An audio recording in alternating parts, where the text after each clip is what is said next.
Well, awesome. Well, welcome, guys. I'm so excited to talk to you today. This is Hello. an honor. Careen, I'm trying to think, my goodness. So Careen Stoll and I have known each other probably like 15 years. I remember back to when I got to fire in your kiln, Tin Man, many years ago, and how that was such a wonderful experience, having just moved to Portland and not really being connected with any clay communities outside of just working in Georgie's and schlepping clay. And Lindsay, I've admired your work for many years, and it was great. We got to all work together a couple of years back with the Kiln the Kitchen show, and then thinking about people eating off of stuff. But yeah, you two came to mind when I was thinking about putting this show together, to highlight what I think is also a changing atmosphere in the Woodfire community, but in what was historically a pretty, white male dominated part of our field. And I think you two represent and symbolize what we're seeing a lot of, which is amazing women that are now spearheading communities around this. I figured for those of maybe audience members that don't know either of you, maybe we could just kind of get a little background from each of you. Lindsay, do you want to maybe just go first and just kind of just give us a little brief how you got into clay and how you and where you're at now and how you got to where you're at now? Yeah, so I'm from Kentucky originally. That's where I started in clay. And, I kind of fell into clay later. So I was maybe 27 when I started working in clay. I graduated undergrad. I'd only had one class, and then I decided that one class did it. I graduated.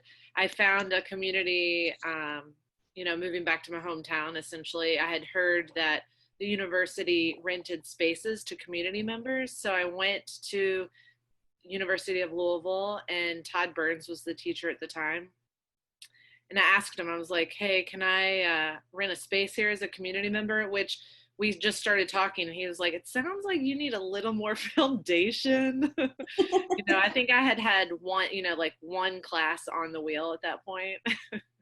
So I said to him, I'm like, look, I just graduated from undergrad. I am not interested in going backwards, and anyways, he was a new teacher, lots of energy. They were building kilns that summer. So that's when I met Ted Neal for the first time, who's become a good friend. We built 3 kilns together even before I took a second class in clay.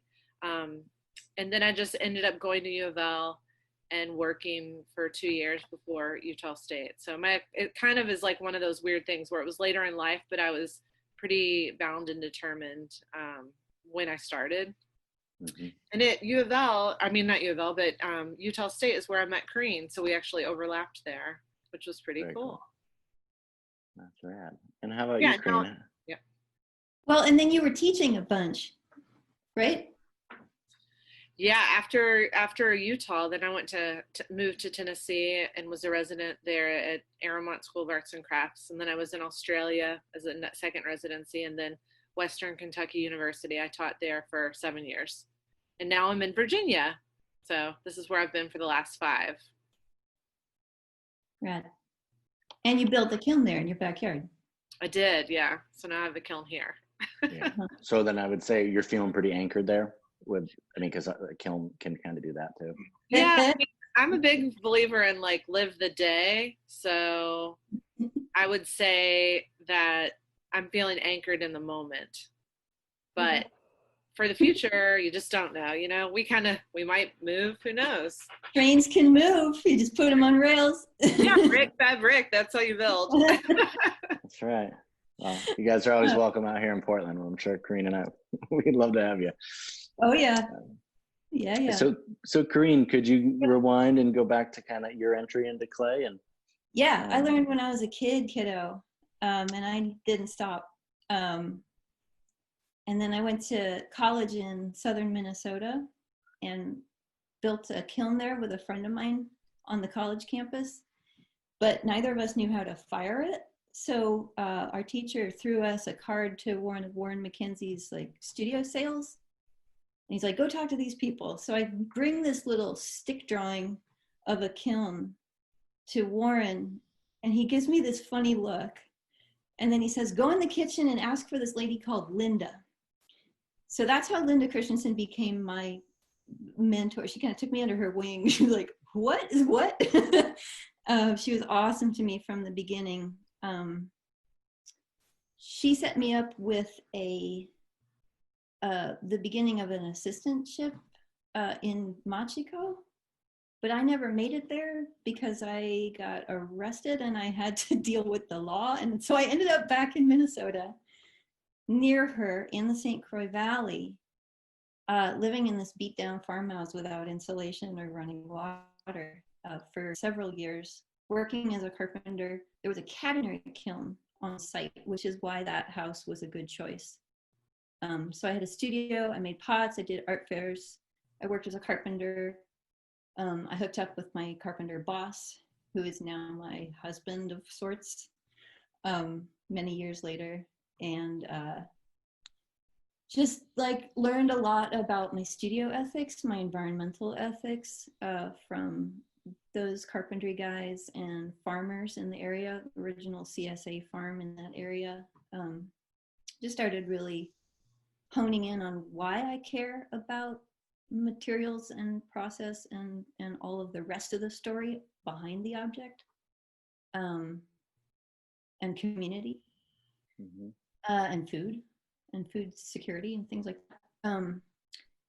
Developed my voice, ended up at Utah State, and then carried on to Portland, built the Tin Man kiln, and fired that kiln for 13 times or so before needing to move off of that rental property.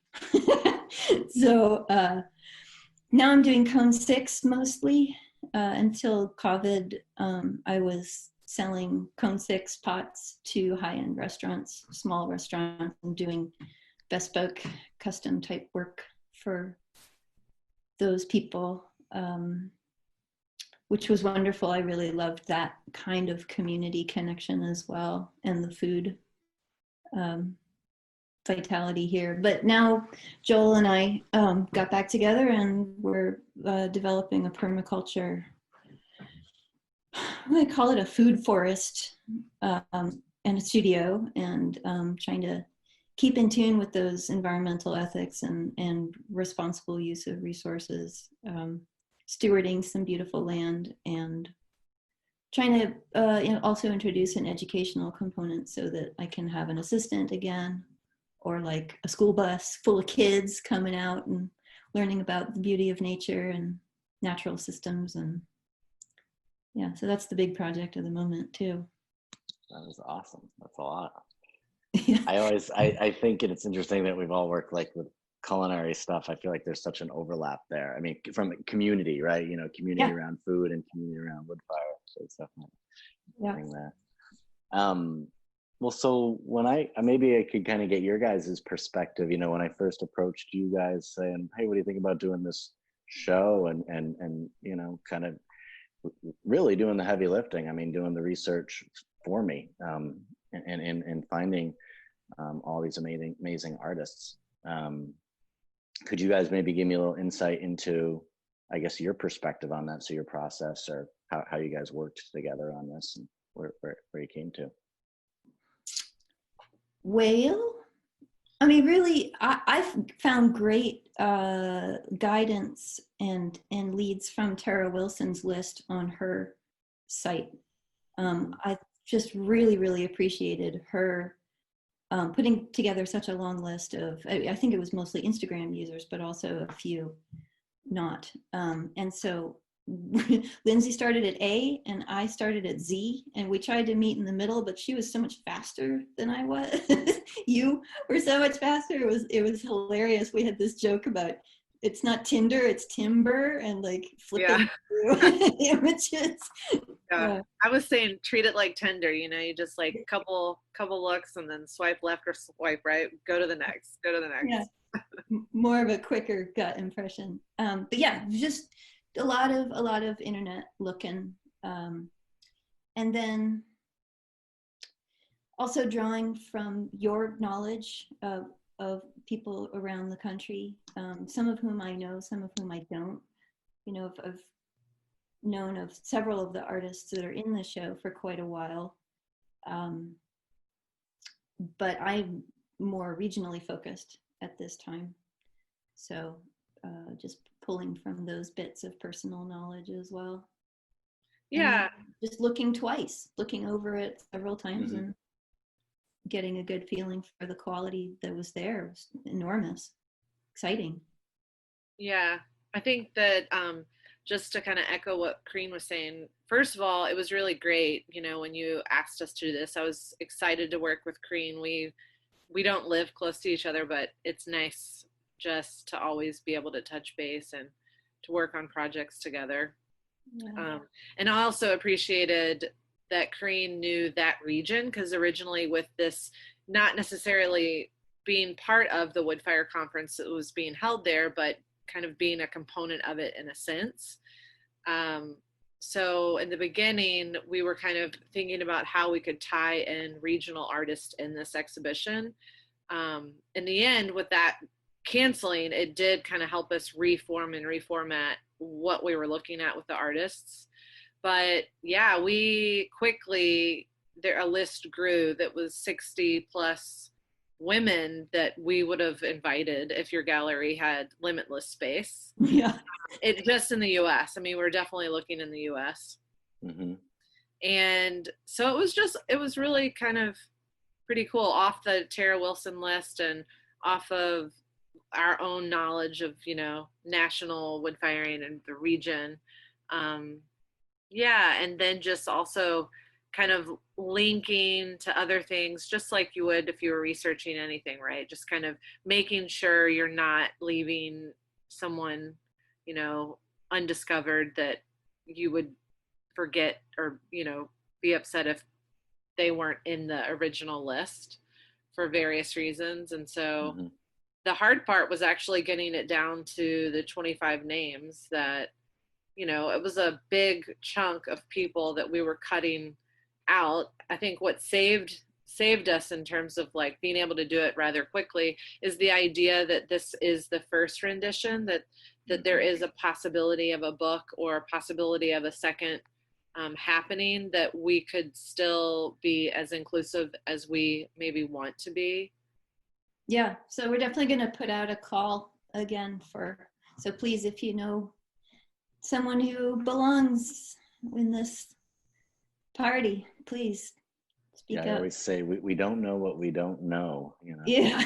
And so I think that's kind of a good call to, you know, because I'm excited to do a second iteration of this and add to it and think of how we can continue to broaden this vision. I mean, something, Lindsay, in our conversation earlier that you pointed out was, you know, I think initially there was this thought of like, oh, women in woodfire is sort of this rare thing. And then as you guys started to research, it was actually like, whoa, there's actually a lot of female woodfires out there now that maybe, and I'll say this admittedly, like it may be that my perspective could be even, you know, a decade outdated, right? You know, like what I thought was happening, and then now what we're really seeing as a shift in that kind of community.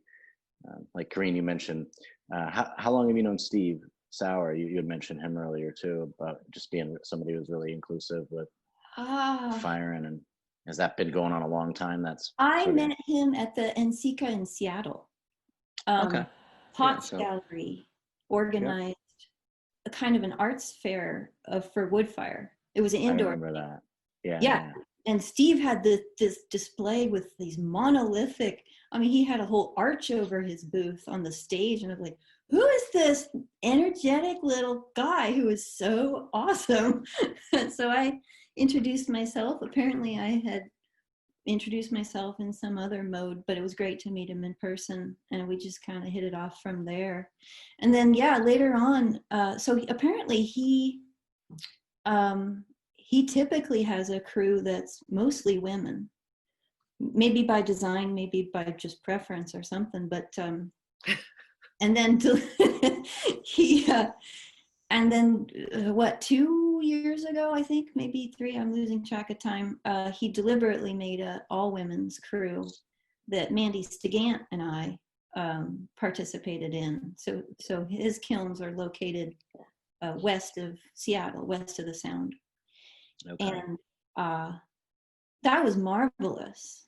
And he also goes out of his way to connect with the indigenous people in his community, other minorities, and invite them to participate in firings there. So, you know, he's kind of an example of someone who's doing the work of reaching out and spreading the word, which is something I've really deeply appreciated. And I think just to pass along a funny anecdote, I wasn't there, but somebody asked him, like, well, what's the difference between firing with a mixed crew of mixed sexes and all women? Like, what's your take on what you're experiencing here in this firing? And he kind of like scratches his head for a second and says, no bullshit, you know, just terse.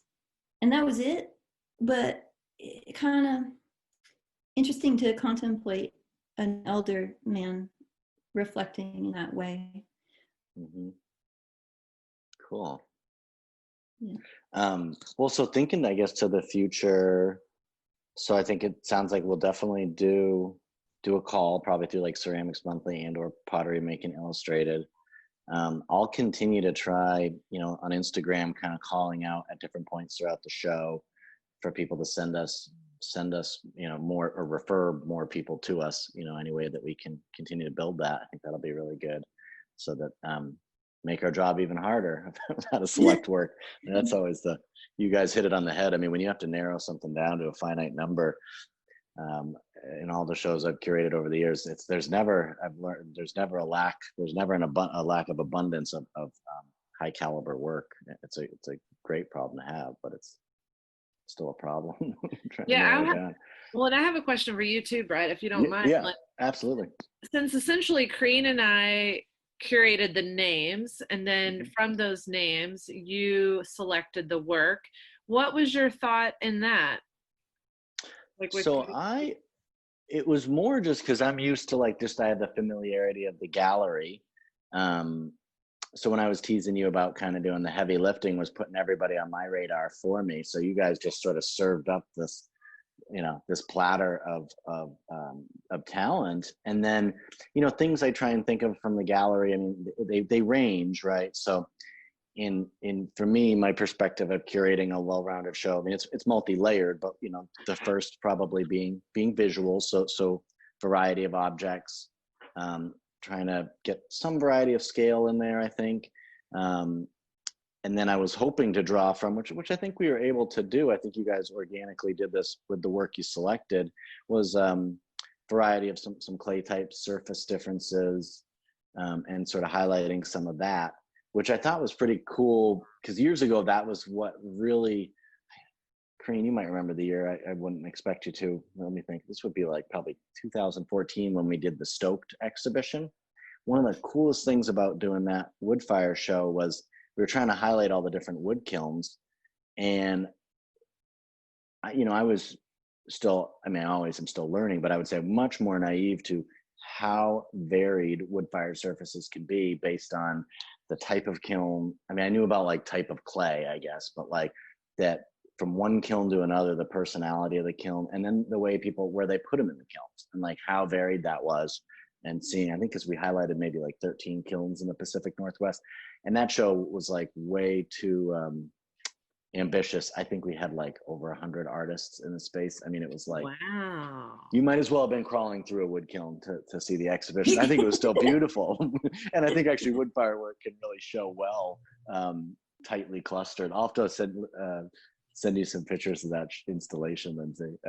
But it was like every little square inch was just wood-fired stuff. But yeah, in selecting this, I wanted, I think, to you know, kind of have it be a little more sparse. Then there's that layer, I think, as a gallery that I've come to realize that's like the necessary evil, so to speak. And I shouldn't say evil. I mean, it's the part that we all don't talk about enough as artists, which is like the financial part. And as I've tried to continue to evolve as loosely what I would call a responsible gallerist, a fiscally responsible gallerist to the artist, is trying to select work that I think, you know, like having an understanding of the audience that we've created, and trying to select work that I think folks that follow us will potentially purchase, because as you guys know, and when you participated in shows, I'm sure as everybody knows, you know, it's like it's the artist's responsibility, aside from making the work, it's their responsibility to get it out here to us. And so when we don't place that work, they've spent their money to entrust that with us. So some of the work, I'm trying to think of that, you know, something that was an aside with the show that I you know, that maybe this is like a post-pandemic perk, is looking forward to shows now. We're kind of thinking about how we can show some of the work and that the artist can hold some of the work. So I'm kind of trying to think of that as this hybrid model, and we were able to implement it. It just kind of, we didn't plan this, but it kind of organically happened during the curation process. So it's like I'd look at an artist's work and say, well, I'm not going to take all 8 of these pieces, but I can show 1 or 2 of them in the space because of space constraints, of course. Primarily, that was the thing we were up against. But then saying, but there's no reason we can't, you know, show on the website the 6 other pieces that aren't on display. So expect to see that, I think, kind of in how we move forward with some of our exhibitions. I think it's a great way. Because something we've struggled with, of course, is like you show work, you know, if I'm just populating work onto like what we call our pot shop, or, you know, equivalent of like an Etsy page or just like a sales page, there's not really this like critical mass for people to come view the work and support the work when you just have like an online shop. I think there's and I struggle from the a place with marketing that, because there's not the same sincerity that I have when an exhibition is installed of like, you got to see this, you know, like, and of course now being in a time that, no, you can't come visit this, is an odd time, but I want people to see it and experience it, and seeing all the work together, I think, sends a different message, and it's easier for me to talk about or promote, I guess, from a really heartfelt place. They can complement each other. Yeah, go ahead. They can complement each other, those 2 modes. I think they do, yeah, because, you know, ironically, years ago, and as this has evolved, you know, it was all about the physical space, and we weren't as conscious of the national audience that we have essentially created, or that do follow us. And really all I was promoting was just trying to get Portlanders to walk in our darn door every week or every day. So yeah, I think, I mean, kind of getting to do these videos, doing a talk like this, I feel like kind of going deeper with content, having conversations like we're having today. I think we enrich a little bit deeper than just, you know, only getting to meet you guys if you were at the reception, you know, in which it only serves a very finite Portland audience. And so we get a bigger reach that way. And for folks that, you know, like seeing pictures of exhibitions, but seeing a video does really give a sense of space. And then when you look at the artist's work online or just see portfolio images, you have some maybe, I don't know, perspective on the work, because feel like you've seen it in person. So I think there's some value there. But that said, I think that's kind of what can be really cool next year as we sort of look forward to the book and how that can be more expansive and more inclusive with how we curate. And heck, I mean, thinking out loud right now is like, it's even how potentially we could curate the space where there's, you know, as you guys know, we selected like more than 1 piece by many of the artists in the show, especially you guys. I don't know if you noticed, but one of my curatorial things I really had a little like nerdy moment was wanting to bookend the show with you 2. You know, was like, we walk in and we see Lindsay, and then like kind of felt like the last, it's like, these are the 2 people that corralled this this thing. So I always nerd out when I'm like late nights setting up shows and nobody to talk to. Those are these like the little things that kind of go through my head. But yeah, I digress in that. But I think the book and the way that maybe we could approach an exhibition with the combination of physical and online can continue to open up some unique opportunities that 2-3 years ago, or even this year, that we hadn't considered. So I also think with the book, it could be interesting to have the show travel to another space. So yeah, like, you know, talking about that coast, if there was a way to bring it to the East Coast so that it could be nice with the book. Yeah. And I was going to say, including the stories from the women themselves. Yeah, that was something I was going to ask you guys, and I'm going to continue asking the participants, mostly in writing, I think. But yeah, kind of things that we want to see as value. You know, I mean, I know. So when we and actually, it's not done publishing because of pandemic stuff. But yeah, we got samples of our Clay and Life book that we did back in March, and the thing we were really after there was these stories of how couples, you know, made it work, and how they kind of balanced their passion for clay with also a love relationship and or sort of life balance. So I'm really curious, kind of, do you guys have any particular call outs of things? You know, Careen, you mentioned stories. I'm wondering, like, if there were specific experiences that we're hoping to hear from people on, or what sort of insight, what sort of, I'll just use the word value, but like, what can we gain through how we ask them, or what we ask folks? Ooh.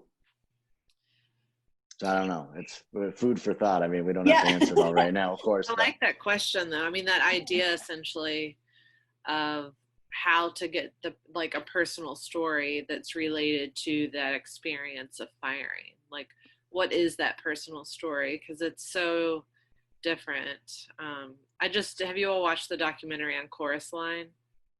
How Chorus Line came to be? You totally should. I should. Okay. Yeah, because it's that same thing where essentially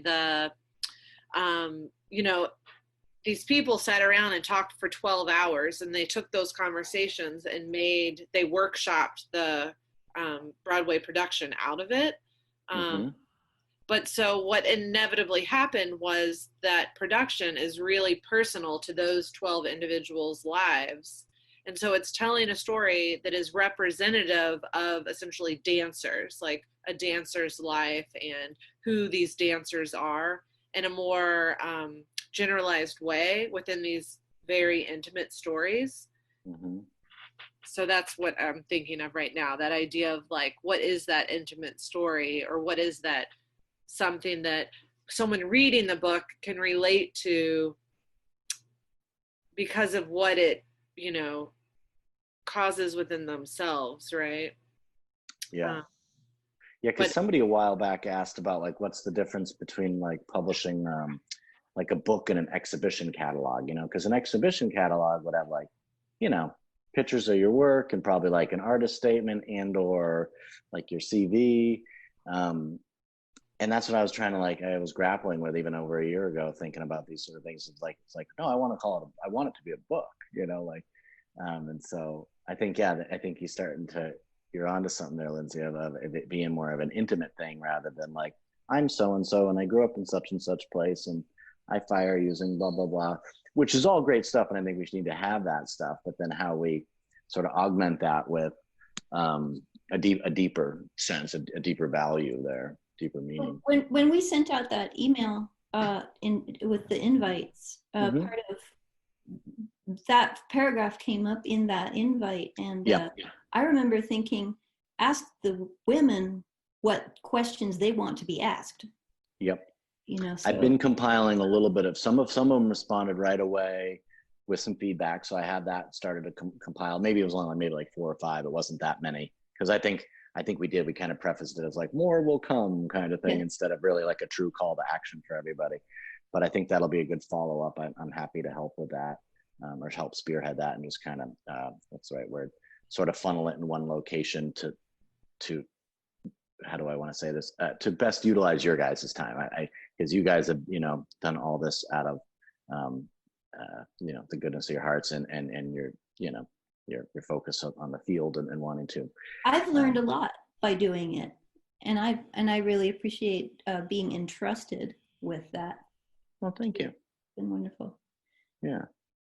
Yeah, but I always want to be conscious of that ask. So any ways that I can be structure, you know, or like, cool, let me funnel all the stuff here, and then you use your brains, not and then me, I can kind of do all the grunt work, so to speak, or just get a lot of the details. So how are you publishing? That's what I was wondering. Like, are you just doing it on your own, like working with a printer, or like, is it going to have an ISBN, or is it kind of like right in between a book and a catalog? Yeah, so I mean, they're just so far the two books we've published are, and I don't even know what an ISBN is, so I'd like to learn that from you. We've just done the what's it called, like the self-publish, so we can, you know, if we ordered 50 or 100, we save a little bit of money, but we can get as few as 20 copies, and mainly because like the gallery model, we never. Not that I'm not and I would love to pick your brain either now or later on, like, you know, approaching publishers. I've just never actually, to be honest, I've never thought of that. So the only way I've thought my sort of scrappy grassroots model is like, well, we only have, you know, we have limited funds as the gallery, you know, so imagine, you know, working with next to nothing. So I always just imagine it as like, cool, get enough books to have something to sell, and then those sales might generate the ability to buy more books. Yeah. Yeah, I see this as like, I wish I could remember the publisher that did, are you familiar with the 100 contemporary Woodfire artists? Isn't that Mark? No, it's not. Do you know who I'm talking about? Salvador? Yeah, do you know the publisher?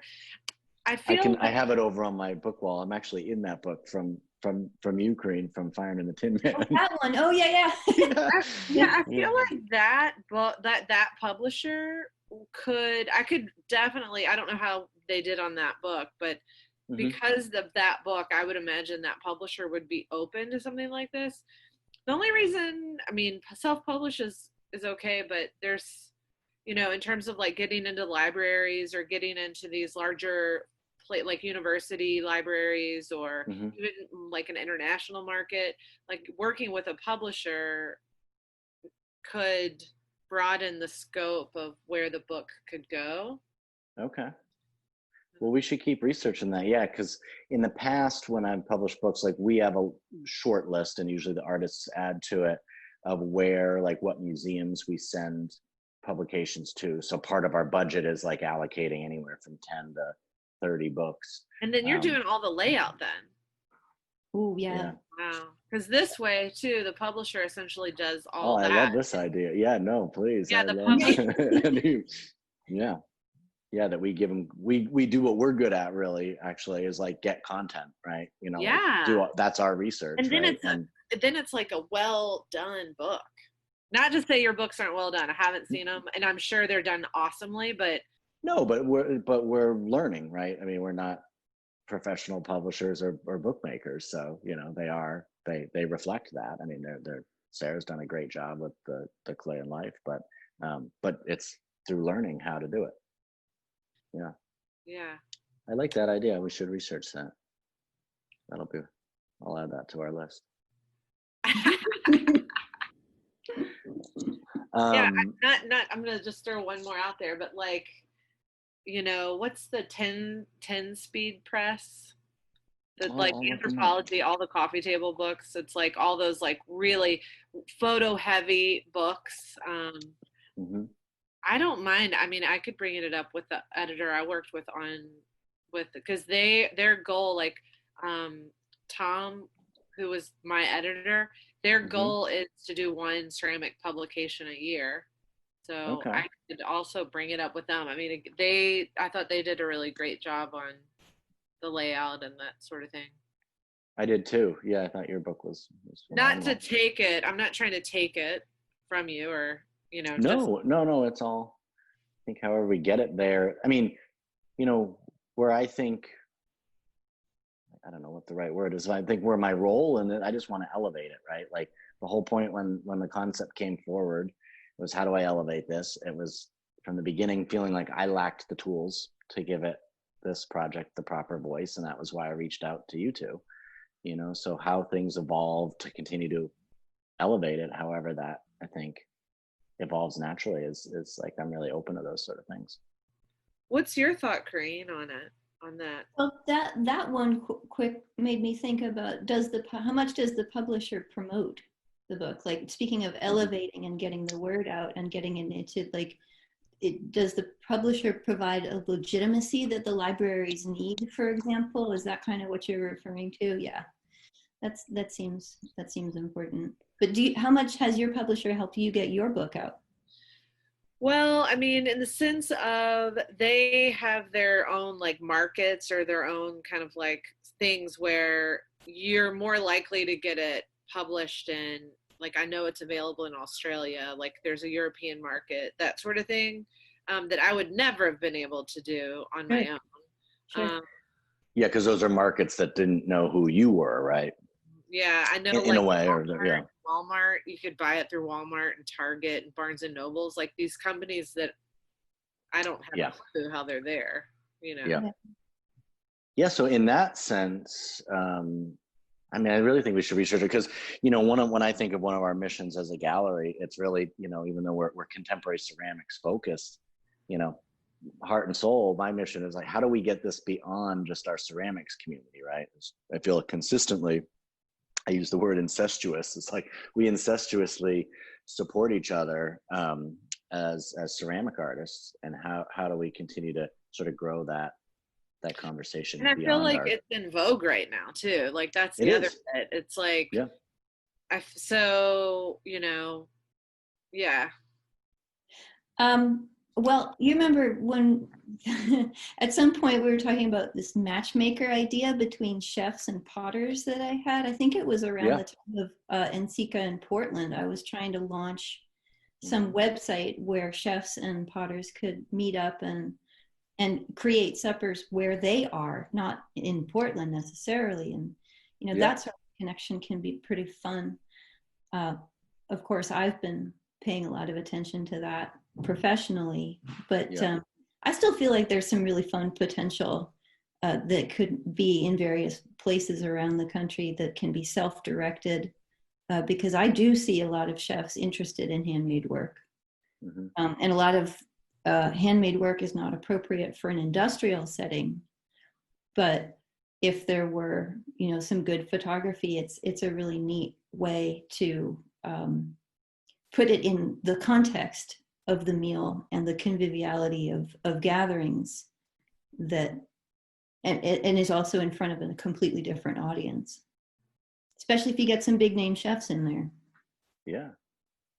I mean, I love it's specific to Woodfire. I mean, I think the presentation or canvas that it provides food is really spectacular outside of the, you know, the traditional white porcelain aesthetic that of course is common. I meant to say this earlier in the conversation, Careen, I think out of any potter, I think of them in my collection, I have the most Careen pieces. And it's funny, it's because, well, it's like, I realized this a couple days ago when I was thinking of this, like I have a few of your pieces because they work with anything. Like, so some of these vases that I put flowers in, I'm like, no matter what bouquet for lack of, or arrangement I have, it works, right? And I think there's like a neutrality. I mean, there's a voice in the work, obviously. It's a beautiful aesthetic, but the color palettes lend this neutrality that I can kind of do anything with. And then I look around at some of the other vases I have, and I'm like, well, that's only going to look good with like such and such in it, right? Like it commands a certain aesthetic. Whereas I think, so going back to food with that element, I feel like that happens too. You know, like some of the plates I use, and yeah, and it's the same with your work, Lindsay. It's like what draws me to your work is that it's like, thanks, man. This would be fun to put this on or serve this out of, you know. And yeah, it's a sweet compliment. Thank you. Well, you're welcome. Well, so getting in, I mean, well, I guess maybe before I segue us off, is there anything else that you guys wanted to touch on? I mean, I'm super excited where we started to go with the book, and I think this is a good momentum place to kind of keep that conversation going. In the future, I mean, not this moment. But. Yeah. No, it's been excellent. I'm looking forward to a lot more conversation with a much bigger group as well. Awesome. Well, we'll keep working to get, you know, to keep the show out there and highlight all these awesome artists that you guys introduced us to. And yeah, I'll start building a bigger list, and anybody that approaches you or comes your way, you know, just let's funnel into one spot and we'll get the bigger call out there. Maybe, I guess probably as early, we should probably be shooting for like November. If we're thinking next summer, I don't know. We can figure that out. But. Yeah. For the book by November? Pardon me? For the book by November or for the show November? get the call? Just like if we were thinking ceramics monthly or something like that, we should probably be moving to just get it out there sometime in the fall, I guess, which is kind of ASAP. Is going to come up really quick. I guess my only quick comment is that the Northwest Woodfire Conference has been postponed until next year, and just letting people know that it is still live, or planned. Yeah. For 2021, that's what they're planning, right? Yeah. Great. Also in June. So okay. Let's everybody tune into that if you can. I'm pushing to have some of those lectures and whatnot online if possible. If Joe can pull that off, offer to help do that if that would be able to get the content to other people that can't attend. Yeah. An idea floating around in the air. Well, and where we certainly landed this year, and I feel the same next year. I mean, I think we'll slate the show again for June to coordinate with that. But regardless of if, how, and when, and what form that event hopefully takes place, of course. I think regardless, like that's something that kind of came forward for me this spring, was regardless of that happening, I felt like this was timely and really wanted to move this project forward. So I think I say, we time it in conjunction with that, but that it's not reliant on that we will move forward with this regardless and build on this. Yeah. That'd be great. Yeah. Cool. Exciting. Thanks, Yay. Yeah. Thank you guys so much. It really is an honor to work with both of you and get your intellect, your insight, and your eye on these sort of things. So I really appreciate it. Feelings mutual. Yeah.